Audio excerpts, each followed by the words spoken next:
This lesson is all about the sun. Without the sun, life on Earth simply wouldn't be possible.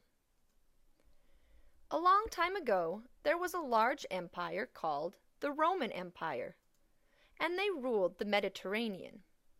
The Romans were interested in studying the sun, but they didn't call it the sun because, well, they didn't speak English. They spoke Latin. And so they had their own word for the sun.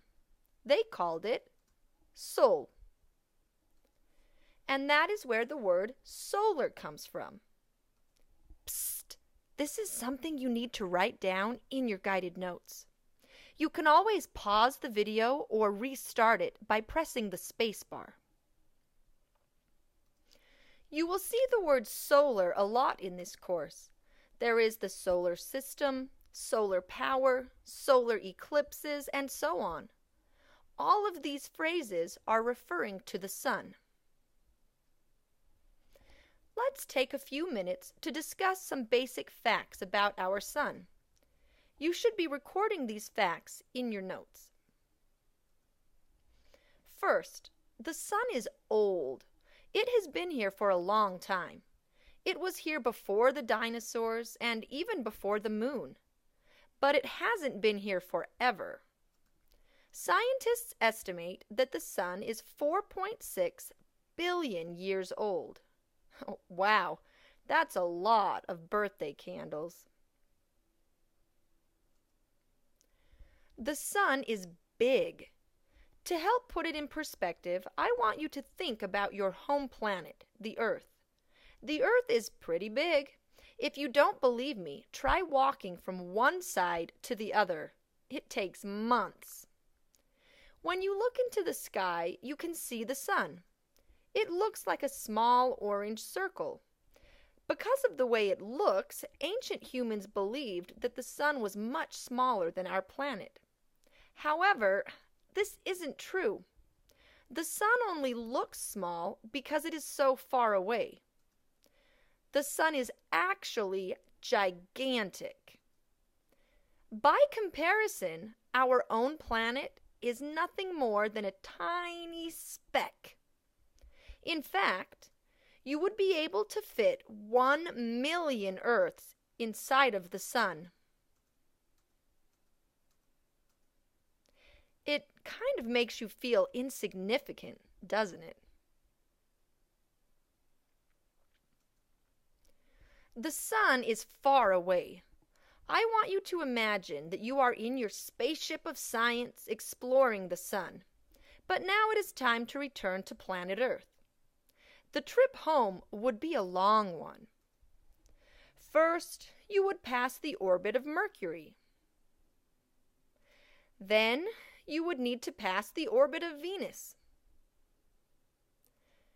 And finally, you would be home. The Earth is 93 million miles away from our sun. To help you appreciate just how far that is, we are going to discuss light itself. Nothing in the universe can move faster than light. It is able to travel 200,000 miles in a single second. But even light takes time to move from the sun to our Earth. How much time? Over 8 minutes. That means that if the sun were suddenly to disappear, poof, the Earth wouldn't know about it for over 8 minutes. It also means that if you were trying to Skype with your astronaut buddies on the sun, there would be a 16-minute delay between asking a question and waiting to get your answer. Yo, Steve, how are you doing?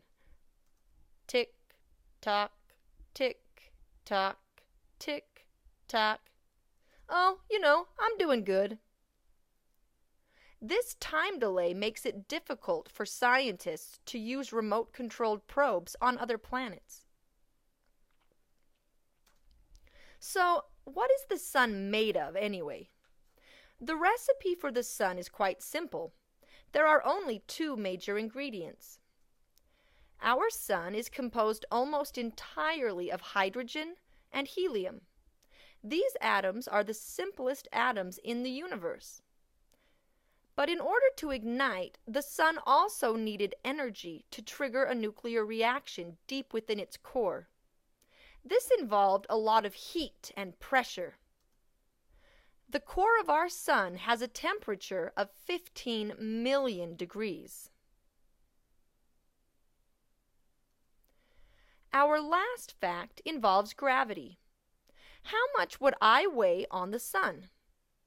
First, we need to acknowledge that the surface of the sun isn't solid like our Earth, so you couldn't actually stand on the sun and weigh yourself. But if you could, you would find that the gravity on the sun is 28 times stronger than our own Earth. This means that if you weigh 150 pounds on Earth, you would weigh over 4,000 pounds on the sun. Yikes! And that concludes our basic sun facts. The information for the rest of your guided notes will be presented in later activities.